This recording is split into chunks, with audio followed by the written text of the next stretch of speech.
On Sunday, January 27th, 1991, legendary singer Whitney Houston performed an iconic rendition of the national anthem at Super Bowl 25.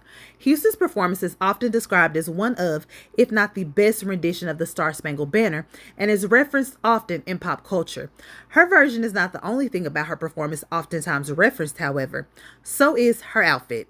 In a reportedly last-minute decision, Houston decided to ditch her sleeveless black dress and heels for the all-white tracksuit. Designed by French sportswear brand Coq Sportif, the look consisted of a white zip-up jacket and matching pants, along with Nike Cortez sneakers and a white headband. The outfit was a departure from the formal attire typically worn, and while very simplistic and athletic in look, it became quite historic. For Jasmine Sullivan's performance at Super Bowl 55, in fact, she wore a white suit along with a diamond headpiece reminiscent of Houston's in The Bodyguard, and for rehearsals, she wore a white tracksuit quite similar to the one made famous by Houston as well. Most recently, Houston's look was directly referenced for singer Coco Jones' Super Bowl 60 performance. Here's how Coco Jones and the Godfather of Urban Streetwear, Karl Kani, reimagined Houston's 1991 performance look.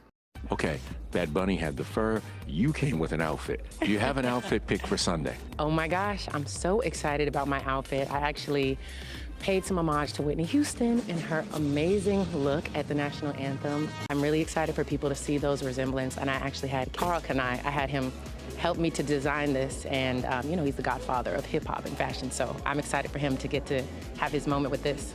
Do you know what that means? Because if I remember correctly, Whitney wore a sweatsuit, a warm-up, right?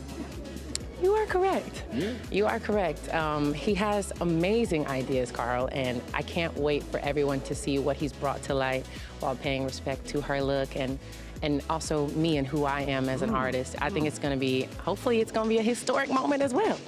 On Sunday, February 8th, 2026, Grammy Award-winning songstress Coco Jones took to the field to perform the Black National Anthem, Lift Every Voice and Sing, for the Super Bowl 60 pre-show at Levi's Stadium in Santa Clara, California. For her performance, she wore a crop jacket with sculpted detailing and the same interior lining seen in the 1991 look, along with a mini bubble skirt with a sweeping train, while the 8-member orchestra accompanying her wore tracksuits similar to Houston's. For rehearsals, she stayed on theme with a white tracksuit.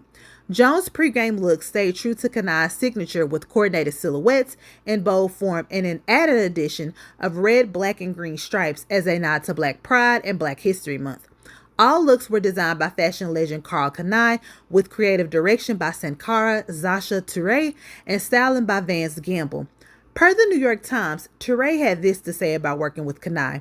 I've designed for a lot of brands, but I knew that for the Black National Anthem, you go to the first streetwear Black designer. End quote. There were multiple ideas from Touré, who visited Kani's warehouse to see what might work for Jones. Kani, for his part, had this to say about the process. She knows my pieces. She will present some pieces to them. Sankara would go in and do her magic touch to the pieces and make it happen. End quote. The design being inspired by Houston seems to make the moment that much larger, which made Kani an easy choice for Jones' look.